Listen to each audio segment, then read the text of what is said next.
इस हद तक कभी गुस्सा आता था कि प्रतिशोध की आग इतनी जल जाए कि 200-250 मुकदमे और उसमें भी बकरी चोरी, मुर्गी चोरी। हम कितने गिरे हुए लोग हैं। आप हमें यहाँ लेकर बैठे, ये आपकी महानता है ना। हमारे जैसे घटिया लोग इन कुर्सियों पर बैठने के काबिल हैं? मतलब कैसी बातें कर रहे हैं? क्या कारण आजम साहब, योगी साहब इतना प्यार क्यों करते हैं? आप मुसलमान हैं? मुझे तो पता नहीं। मुख्यमंत्री से कह रहा हूँ मैं, तुझको मालूम है दुनिया तुझे क्या कहती है? हाथ रख लेती है कानों पे तेरे नाम के साथ। आपके ऊपर जितना अत्याचार होंगे उनका हिंदू वोट मजबूत होगा। मैं तो कहता हूँ कि मैं आइटम गर्ल हूँ बीजेपी की। बगैर आइटम गर्ल के कोई फिल्म कामयाब नहीं होती। एक प्रपोजल अगर बीजेपी आपको दे कि भाई तुम जो हो बीएसपी या कांग्रेस से अखिलेश को छोड़ दो, हम सब मुकदमे पीछे से विड्रॉ कर लेंगे, इस प्रस्ताव पे आजम खान का क्या कहना होगा? अखिलेश से इतने अच्छे रिश्ते नहीं बन पाए आपके, फिर पहले वाले आजम खान में और इस आजम खान में क्या अंतर होगा? उस समय कहते थे आप बहुत गुस्सा थे और कुछ लोग कहते थे आप घमंडी थे। अरे वो शैली कहती छाट छाट के ठाकुर अफसर ही रखते थे अपने आसपास। सजा मिल तो गई। आजम खान साहब, जेल में जो कुछ हुआ उसमें सबसे दर्दनाक वाक्य क्या था आपके अपने व्यक्तिगत रूप से? उस वक्त ये लगा कि शायद ये हमारी आखिरी मुलाकात है। और उस वक्त हम दोनों बाप बेटे गले मिले और हमने कहा, बेटे जिंदा रह गए तो यहाँ मिलेंगे, नहीं रहे तो वहाँ मिलेंगे। किसी भी पिता के लिए शायद आजम साहब आप भावुक हो रहे हैं, लेकिन शायद किसी भी पिता के लिए ये निसंदेह दर्द भरा सीन है कि बेटे के संग ऐसा हो जाए। जेल में भी इतने जुल्म होते थे। 8-8 दिन बुखार में तड़पता रहता था, दवा नहीं मिलती थी। कहा गया कि आप जेल से जब बाहर निकले तो तमाम चैनलों ने खबर चलाई कि आपको ये सुविधा इसलिए दे दी गई है कि अब आप बोलेंगे नहीं, बीजेपी के खिलाफ कुछ आवाज़ नहीं उठाएंगे। अब डर लगता है कि दोबारा फिर वो जेल आपका इंतजार कर रही होगी। कुछ भी हो सकता है। आप मुसलमान की बात करोगे तो हिंदू नाराज हो जाएगा। आपको लगता है ऐसा हो रहा है राजनीति में? क्या कह दिया है साहब? है आप रूद गंगा, वो दिन है याद तुझको, उतरा तेरे किनारे जब कारवां हमारा।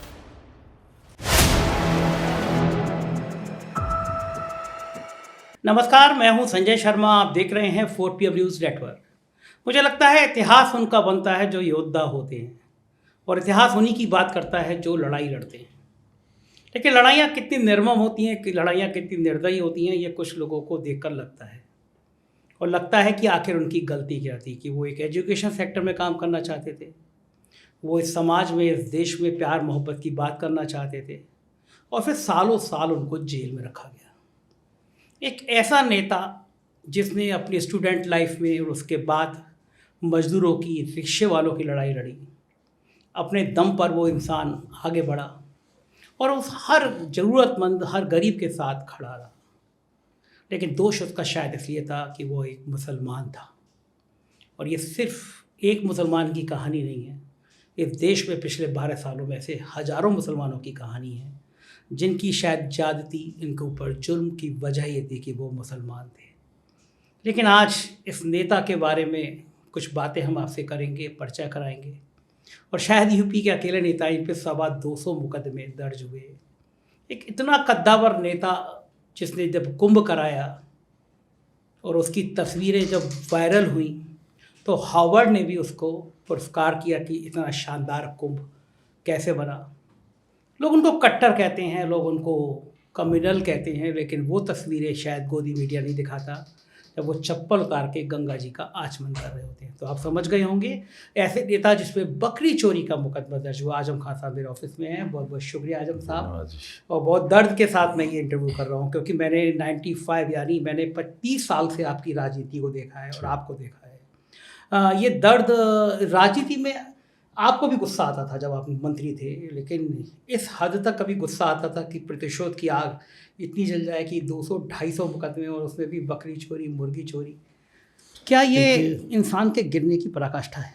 तो गुस्सा आना बिल्कुल अलग चीज़ है। और मैं कोई पत्थर की दीवार तो हूँ नहीं। कोई गलत बात आएगी तो मुझे गुस्सा आएगा, अच्छी बात होगी तो मेरा दिल नर्म होगा, खुश होगा। लेकिन जिस पर भी गुस्सा आए उससे हमें घृणा नहीं करनी चाहिए। नफ़रत के लिए कोई जगह नहीं है इंसान के दिल में।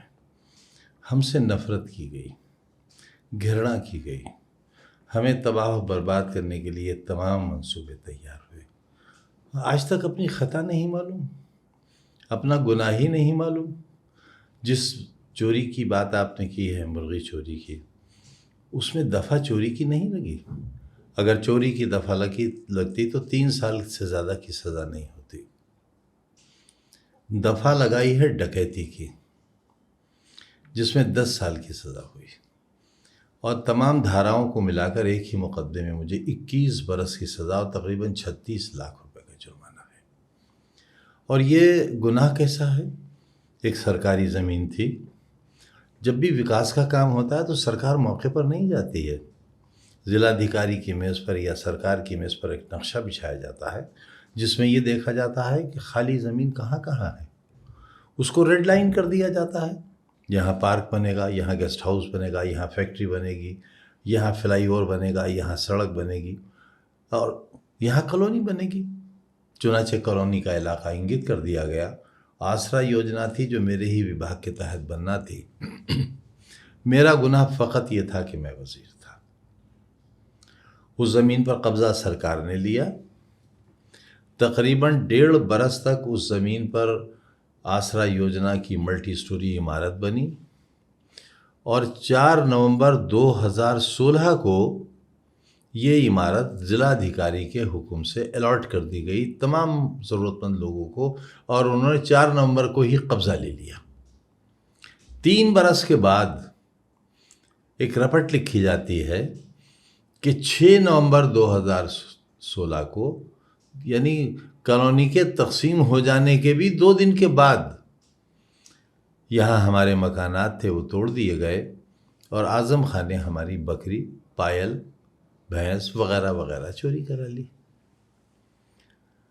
क्या कोई दुनिया का इंसान ये मानने के लिए तैयार होंगे कि 2 दिन बाद कब्ज़ा होता है उस जगह का जहाँ बनकर इमारत मल्टी स्टोरी 1.5 बरस तक बनकर तैयार हो गई, और ये रपट लिखी जाती है 3 बरस के बाद।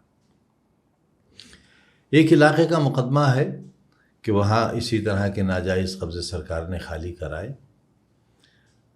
जिन लोगों ने शिकायत की उनसे हमारे वकील ने पूछा कि भाई किसने तुम्हें परेशान किया?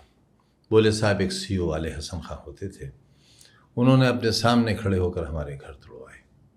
भाई तुम उन्हें पहचानते हो? अरे साहब वो बहादुरी में राष्ट्रपति पदक जीते हुए हैं, हम उन्हें कैसे नहीं जानेंगे? भाई कोई शक्ल मिलती जुलती हो सकती है, कोई दूसरा व्यक्ति हो सकता है। नहीं नहीं साहब हम खूब जानते हैं ये आले हसन खां थे। ये बयान दर्ज हो गया अदालत में। फिर पूछा उसके बाद आपने क्या किया? उन्होंने कहा कि साहब फिर हम एसपी के पास गए, और हमने एसपी से कहा कि साहब आज़म खान ने हमारे ये मकानात गिरवा दिए हैं। तो कौन था एसपी? का साधना गोस्वामी थी। आपने साधना गोस्वामी को देखा है? अरे साहब देखा है, हमारी एसपी थी, भारी जिस्म की थी, और हम अच्छी तरह जानते हैं, हम 1 लाख लोगों के मजमे में पहचान लेंगे साधना गोस्वामी। भाई फिर सोच लो, हो सकता है किसी और अधिकारी से तुम मिले हो, साधना गोस्वामी से ना मिलो। अरे साहब आप हमें क्या बेवकूफ़ समझते हैं? अंधे हैं हम बावले पागल हैं? वकील चुप हो गया हमारा। आले हसन खां का तबादला इस वाक़े से 6 महीने पहले दूसरे ज़िले हो चुका था, और साधना गोस्वामी का तबादला 1 साल पहले लखनऊ हो चुका था, और वो आज भी हम मुजरिम हैं इसमें। डेट ऑफ बर्थ का मुकदमा है, मेरी औलाद है, और सबसे बड़ा सबूत होता है मैटरनिटी लीव। अब्दुल्ला की पैदाइश के बाद कोई दूसरा बच्चा नहीं हुआ, कोई मैटरनिटी लीव नहीं ली गई। नगर निगम का सर्टिफिकेट है, नहीं माना। हॉस्पिटल का सर्टिफिकेट है, नहीं माना। सीबीएसई में लिख कर दिया था कि भाई जो शख्स इनका दाखिला कराने गया था उसने गलत डेट ऑफ बर्थ लिखवा दी है, इसको सही कर दिया जाए, नहीं माना। इससे ज़्यादा बड़ा सबूत जो हमने दिया है वो है इलेक्ट्रॉनिक एविडेंस का, जिस पर किसी भी शख्स को या तो फांसी हो जाती है या फांसी के तख्ते से नीचे उतार करा जाता है। मैं वज़ीर था, मेरे साले की शादी हुई, मुख्यमंत्री के आवास के बराबर का आवास मेरा था। मैं उस वक्त लेबर मिनिस्टर था, मेरे पास सफ़ेद एम्बेसडर कार थी। पूरी बारात मेरे यहाँ ठहरी। मेरी बीवी की गोद में अब्दुल्ला है, बड़ा बेटा बाएं खड़ा है, मेरी बहनें, मेरी सालियाँ, मेरी सास ससुर सब जिंदा थे।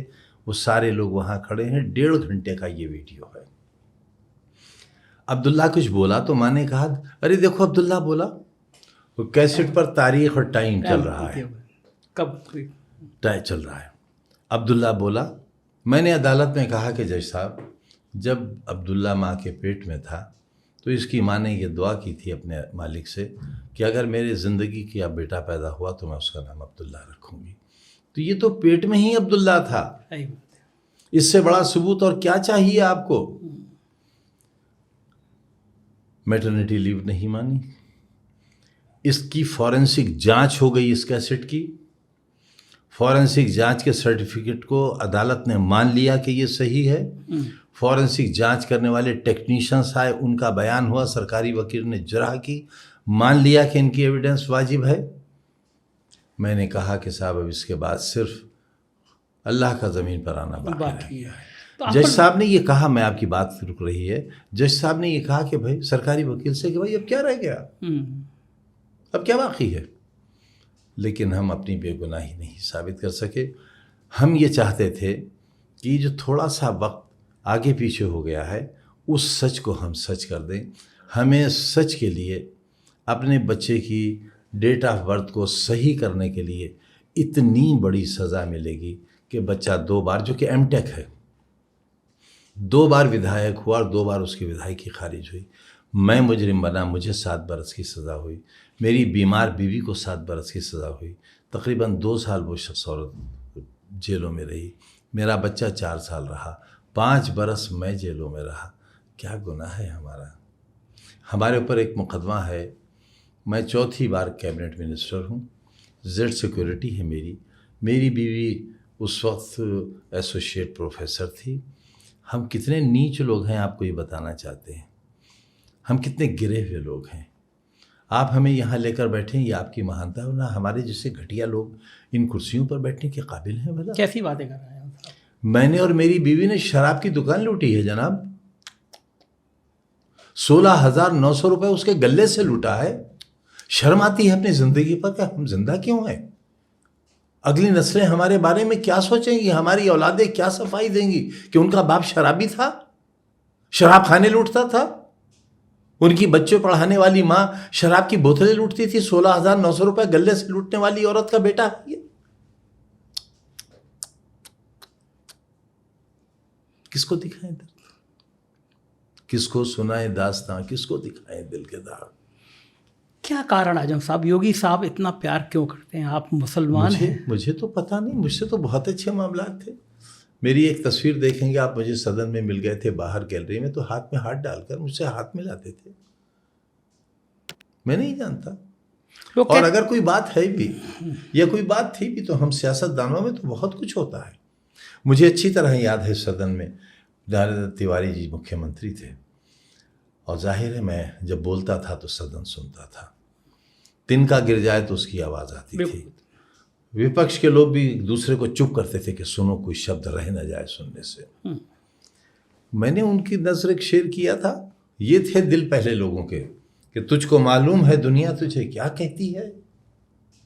मुख्यमंत्री से कह रहा हूं मैं, तुझको मालूम है दुनिया तुझे क्या कहती है। हाथ रख लेती है कानों पे तेरे नाम के साथ, और कुछ दिनों और रहे अगर यही हालात चमन, बैठ सकता नहीं सयाद भी आराम के साथ। लेकिन जब हम सदन से बाहर निकले तो बगलगीर कर लिया, और जब हमें मुख्यमंत्री बगलगीर करते थे तो हम अपनी जेब में 2-4 लोगों के काम रख के लाते थे और वो पर्ची उन्हें पकड़ा देते थे। ये था हाउस, ये थी हमारी जिंदगी। क्या हो गया? डस लिया रिश्तों को किसी ने, जहर घोल दिया।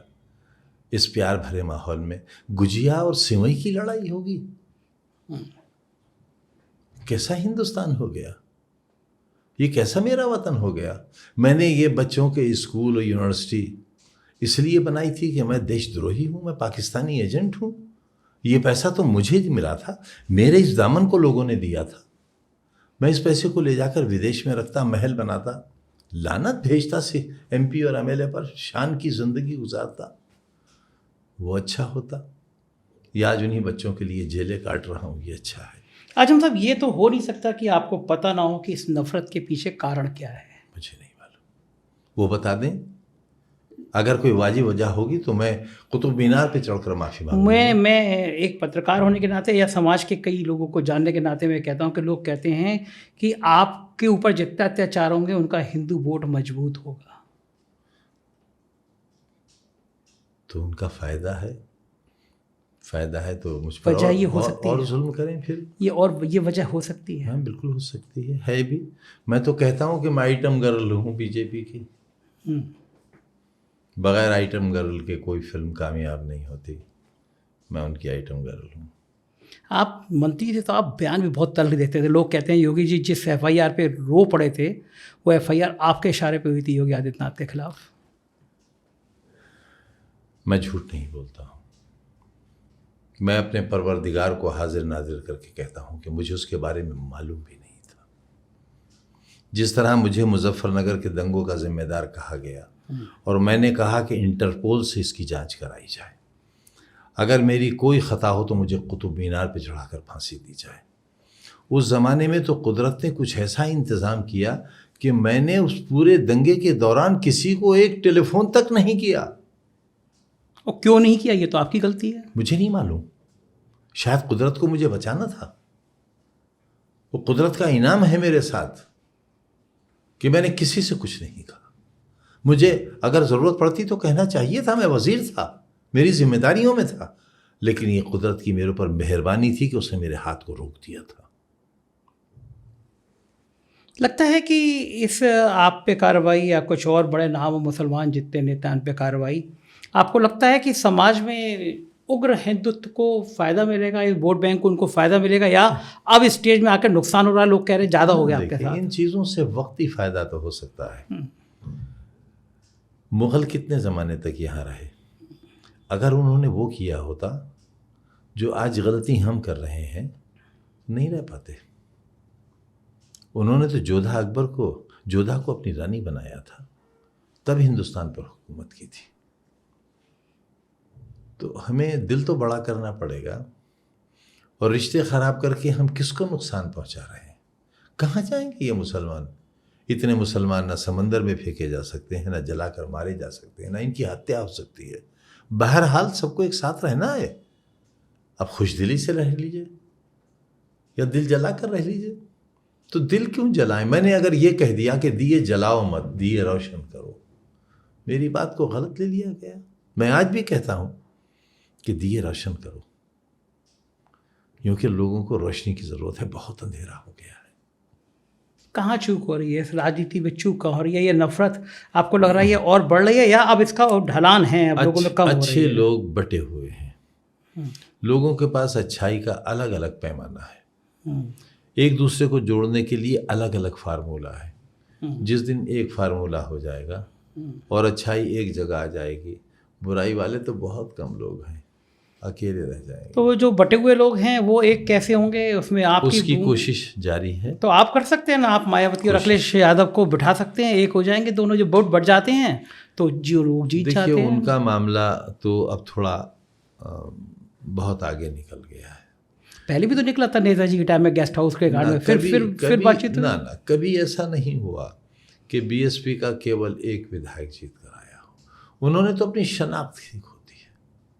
मेरा दिल चाहता है, और मुझसे बहुत अच्छा वास्ता भी है मायावती जी का, बहुत अच्छा वास्ता है। मेरा एहतराम करती हैं और मैं उनकी बेहद। जेल से निकलने के बाद फ़ोन किया उन्होंने आपको?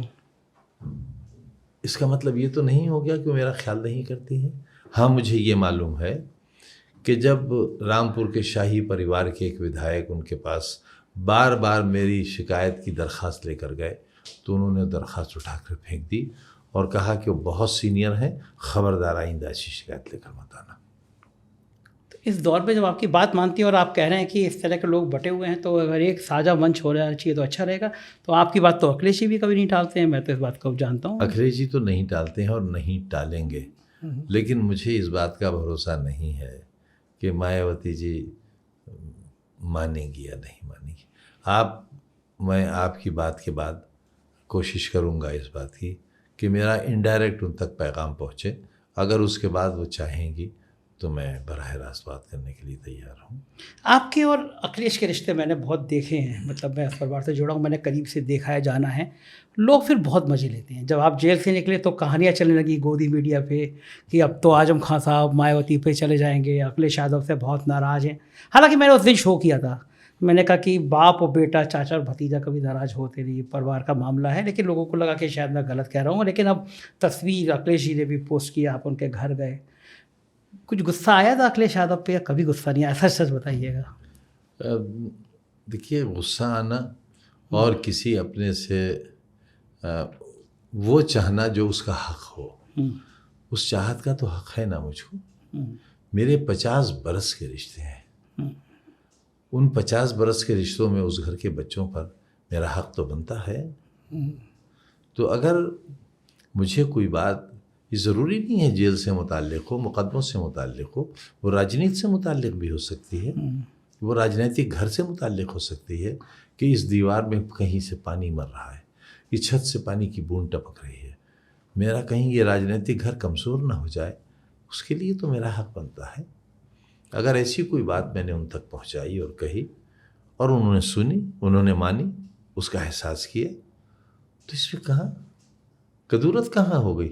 लोग कहते हैं कि आप बिल्कुल सुपर चाचा थे। जब आप मिनिस्टर थे, वो चीफ मिनिस्टर थे, आप कैबिनेट बैठक में देर में आते थे, वो इंतजार करते थे आपका। लोग ऐसी बातें करते हैं आपके बारे में। नेताजी करते थे इंतज़ार, और क्यों करते थे? इसलिए करते थे कि मैं उनके लिए छतरी बना रहता था। कैबिनेट में मैं किसी भी इशू को फंसने नहीं देता था। मुलायम सिंह यादव जी को किसी सवाल का जवाब देना नहीं पड़ता था, वो मैं देता था। तो देखिए, दिल में ये जगह बनाने के लिए भी तो कुछ खोना पड़ता है ना। कुछ तो मेरी मेहनत लगी होगी, कुछ तो मेरी दयानत होगी, कुछ तो मैंने दिया होगा उस परिवार को, जो परिवार मुझ पर इतना भरोसा करता है, इतना यकीन करते हैं कि नंगे पैर मुझे मनाने के लिए दौड़ पड़े हैं मुख्यमंत्री। कुछ तो बात होगी। आजम खान साहब को गुस्सा बहुत आता था, नेताजी के सामने गुस्सा, अखिलेश यादव के सामने गुस्सा अभी आता है। रोज इस्तीफा लेके पहुंच जाता था मैं नेताजी के पास। हाँ, रोज इस्तीफा लेकर पहुंच जाता था। एक दिन पता नहीं किस मूड में बैठे थे, इस्तीफा मेज पर रख लिया, घंटी बजाई, साहब आए, बोले कि गवर्नर से टाइम ले लीजिए। तो मैंने, क्या कोई ख़ास बात है? अरे यार, ख़ास बात क्या होती, तुम्हारे इस्तीफों से तंग आ गया हूँ, आज सरकार से इस्तीफा दे रहे हैं। नेताजी ने कहा। वो हमने मेज़ पे से इस्तीफा उठाया, जेब में रखा, मगर साहब सलाम अलैकुम। ये थे रिश्ते हमारे। अखिलेश से इतने अच्छे रिश्ते नहीं बन पाए आपके? मुझसे आगे नहीं चलते हैं, मैं हाथ पकड़ कर आगे लाता हूँ कि आप हमारे नेता हो। इतना लिहाज करते हैं मेरा, कोई करेगा मेरा इतना लिहाज? मायावती के चले जाते तो होता है इससे ज़्यादा लिहाज हो जाता आपका। मायावती कहती है आप इतने मुसलमानों के बड़े नेता हैं, वोट बैंक मिल जाएगा। अब वहाँ का तजर्बा नहीं है, बस इसी लेबोरेटरी का मैं साल्ट हूँ, यहीं रहूँगा। अच्छा, एक प्रपोजल अगर बीजेपी आपको दे कि भाई तुम जो हो बीएसपी या कांग्रेस से अखिलेश को छोड़ दो, हम सब मुकदमे पीछे से विड्रॉ कर लेंगे, इस प्रस्ताव पे आजम खान का क्या कहना होगा? सब कहीं भी तो कहें, आपके माइक पर आकर कहें, मैं ज़रूर विचार करूँगा। आप इस बात पे विचार करेंगे कि आप अखिलेश को साथ छोड़ सकते हैं? नहीं, साथ छोड़ने पर थोड़ी, मुकदमे वापस करेंगे तो फिर मैं क्या करूँगा, इस पर विचार करूँगा। मेरे मुकदमे वापस तो ले।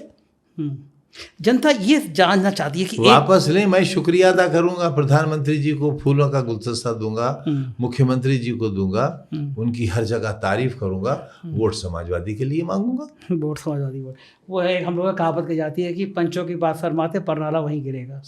तो ये जो अखिलेश को लेके आपने तमाम गोदी मीडिया के चैनलों पर बड़ी बड़ी खबरें देखी और जो प्रायोजित चलती, तो उन्हें अपना चैनल भी तो चलाना है ना, और मुझे दिखा देते हैं इस चोर को, ये क्या कम है?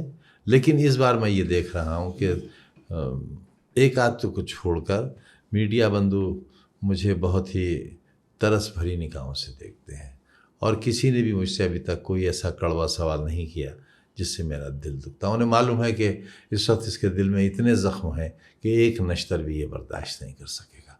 मेरा बहुत लिहाज कर रहे हैं। आजम खान साहब, मैंने वो आपका जलजला वाला दौर देखा है कि जब आजम खान चलते थे पूरी सरकार चलती थी। तो आप सरकार आने दीजिए, ऐसे ही चलेगा? उससे भी बढ़िया चलेगा, मगर उससे प्यार का सैलाब होगा, मोहब्बतों का सैलाब होगा। अब अच्छा, अब सरकार विकास का सैलाब होगा। अच्छा, अब सरकार बनती है, अब मिनिस्टर बनते हैं, अगर सब पहुँचा सरकार बन जाती है, अब मंत्री तो बनेंगे ऑफ कोर्स, फिर पहले वाले आजम खान में और इस आजम खान में क्या अंतर होगा?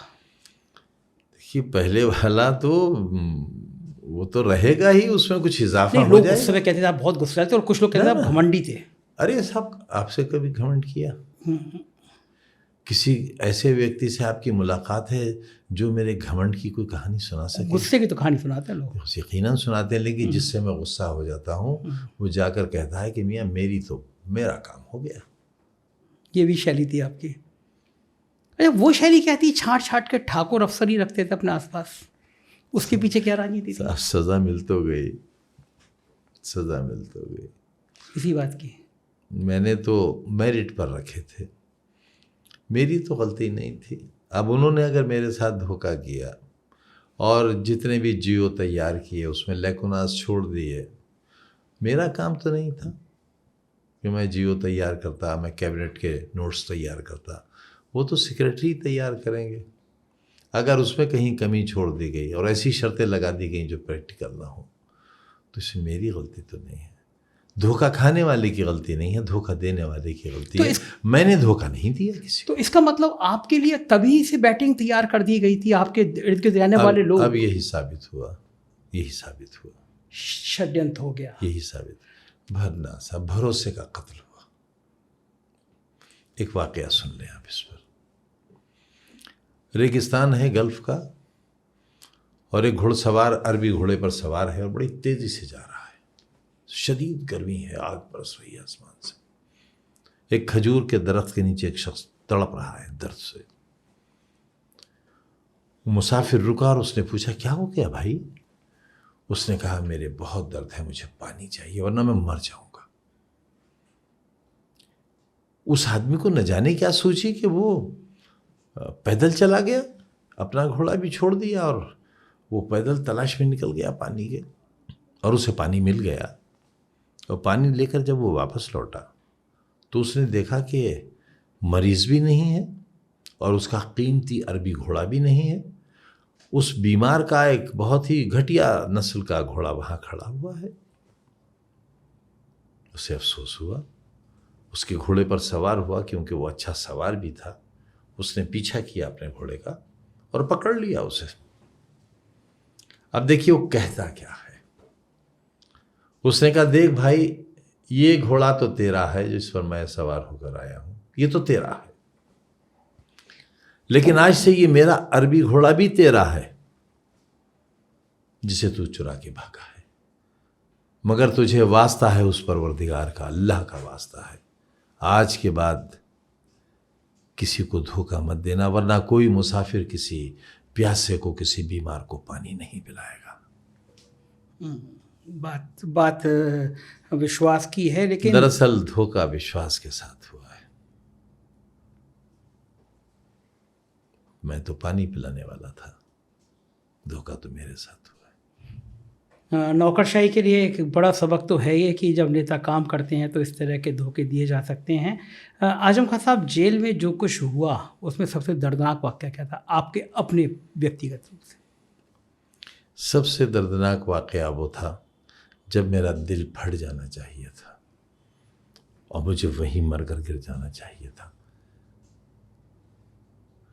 जब रात के 3:30 बजे रामपुर की जेल से मुझे और मेरे बच्चे को उठाया गया सोते से, अब्दुल्ला को, और कहा गया कि चलिए बाहर, आपका ट्रांसफ़र हो गया है। जब हम जेल से बाहर आए तो बहुत पुलिस थी, बहुत पैरामिलिट्री फोर्स थी। लग रहा था कि कुछ है ही नहीं हथियारों और वर्दियों के सिवा। हम बहुत सहमे हुए थे उस वक्त। और उसी वक्त जब हम दोनों साथ साथ चलकर बाहर निकले तो हमसे कहा कि आप इस गाड़ी में बैठ जाइए और अब्दुल्ला से कहा कि आप उस गाड़ी में बैठ जाइए। तो हमने कहा क्यों, हमको आप एक गाड़ी में क्यों नहीं लेकर जाएंगे, अलग अलग क्यों नहीं जा रहे हैं? तो बोले आप अलग जेल जाएंगे, ये अलग जेल जाएंगे। तो मैंने कहा जेल ही जाएंगे तो फिर एक ही जेल में क्यों नहीं रख देते? बोले ये फैसला आप नहीं करेंगे।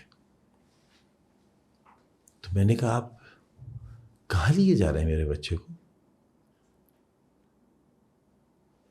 उस वक्त ये लगा कि शायद ये हमारी आखिरी मुलाकात है। और उस वक्त हम दोनों बाप बेटे गले मिले और हमने कहा बेटे जिंदा रह गए तो यहाँ मिलेंगे, नहीं रहे तो वहाँ मिलेंगे। 1.5 दिन तक ये मालूम नहीं हो सका अब्दुल्ला कहाँ है। वो 1.5 दिन जिंदगी पर बहुत भारी गुजरे हैं। किसी भी पिता के लिए शायद आजम साहब आप भावुक हो रहे हैं, लेकिन शायद किसी भी पिता के लिए ये निसंदेह दर्द भरा सीन है कि बेटे के संग ऐसा हो जाए।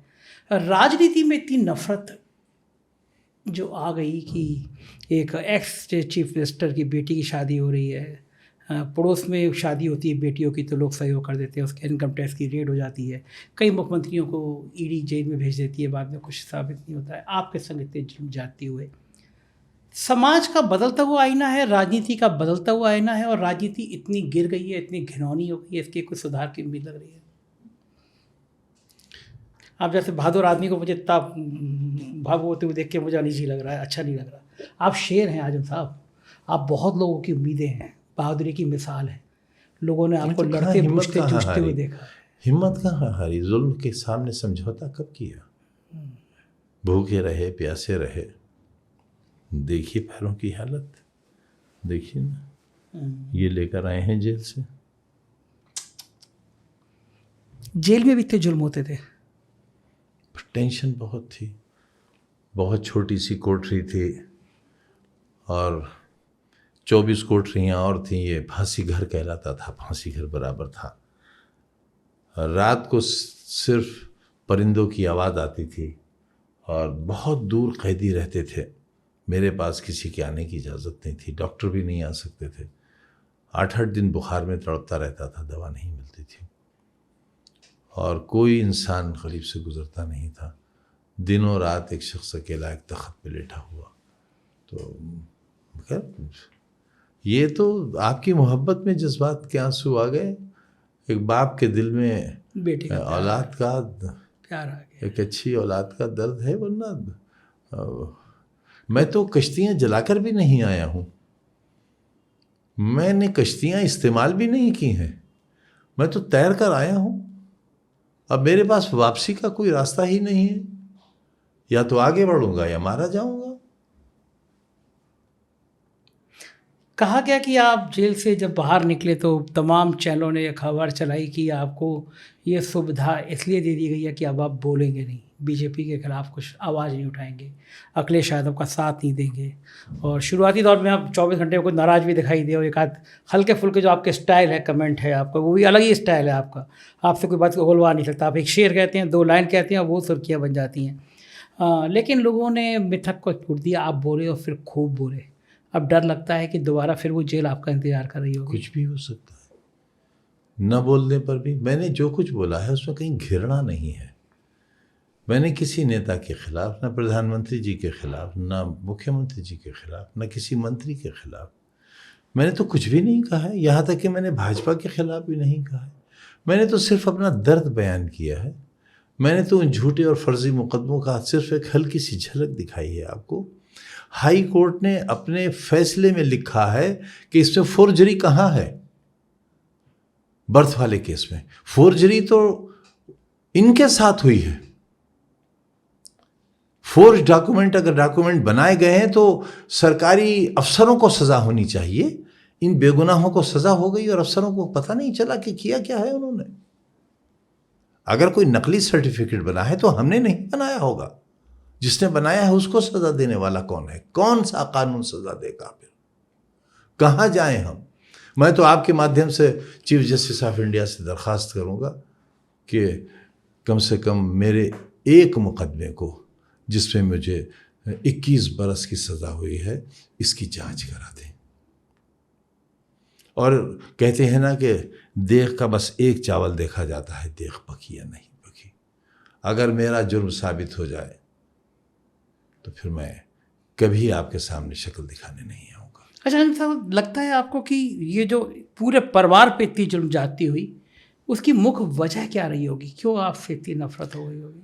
देखिए, व्यक्ति तो झेल सकता है, लेकिन बीवी, बीमार बीवी, जिसकी फर्जी, जिसकी आर्टिफिशियल कमर हो, जिसकी हंसली जेल में टूट गई हो, जिसका घुटना जेल में टूट गया हो, जिसकी 400 450 शुगर रहती हो,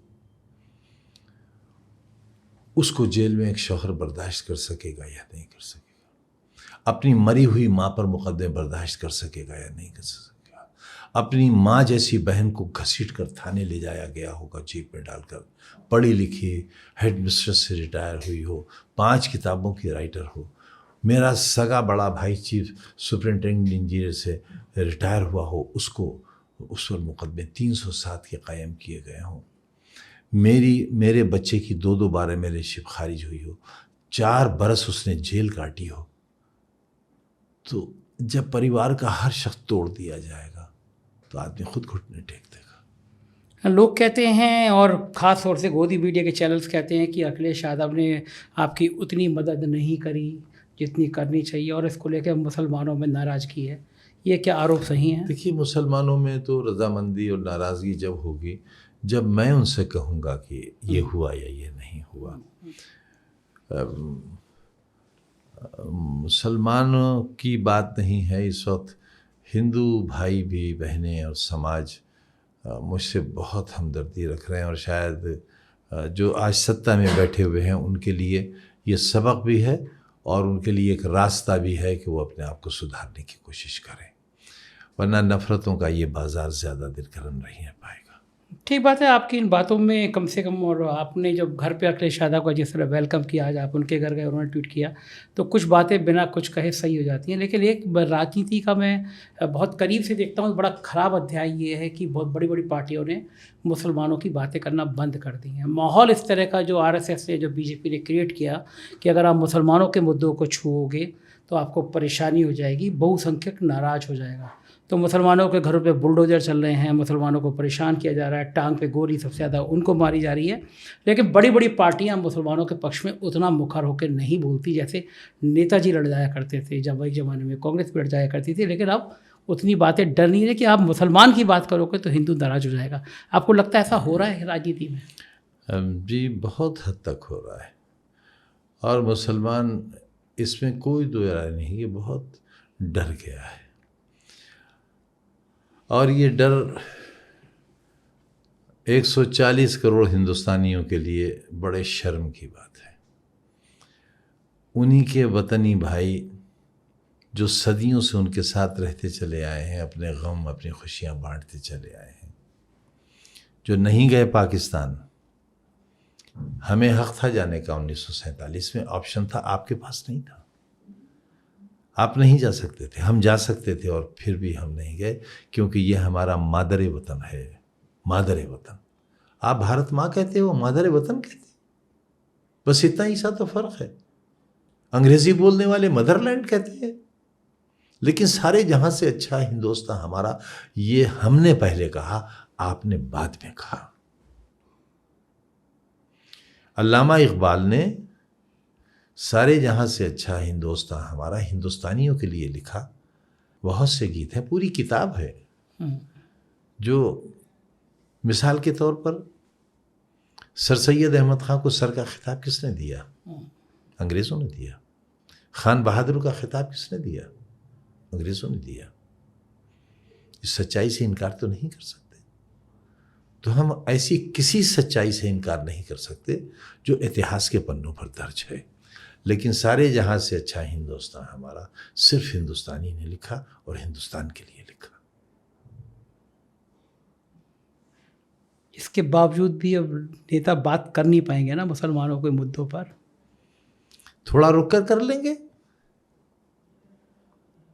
अभी तो मैंने कहीं कहा था कि हम खून की किस्तें तो कई दे चुके, लेकिन ऐ खाके वतन कर्ज अदा क्यों नहीं होता।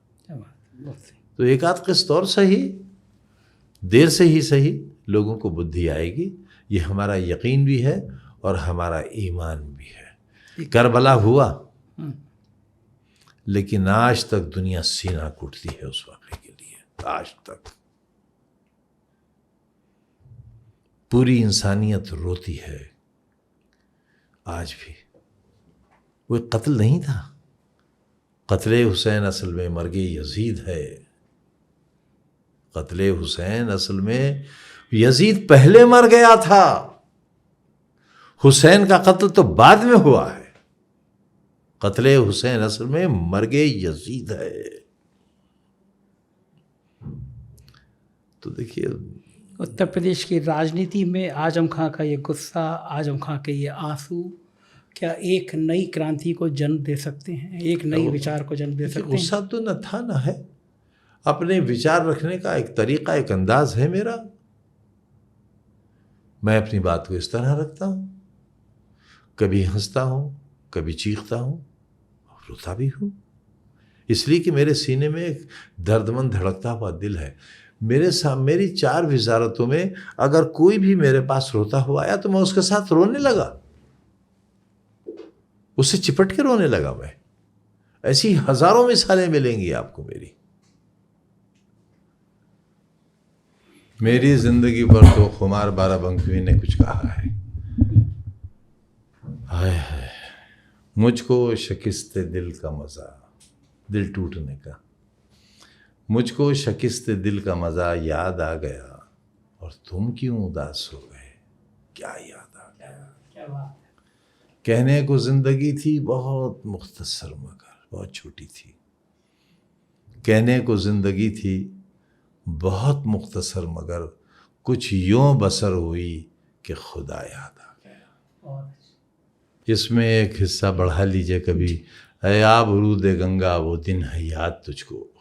आए हाय क्या कह दिया है साहब। ऐ आबरूद गंगा वो दिन है याद तुझको, उतरा तेरे किनारे जब कारवां हमारा। अरे हमने वसू किए हैं उस पानी से, हमने नमाजें पढ़ी हैं, हमारे लिए ये पानी इतना मोहतरम, इतना पाक है।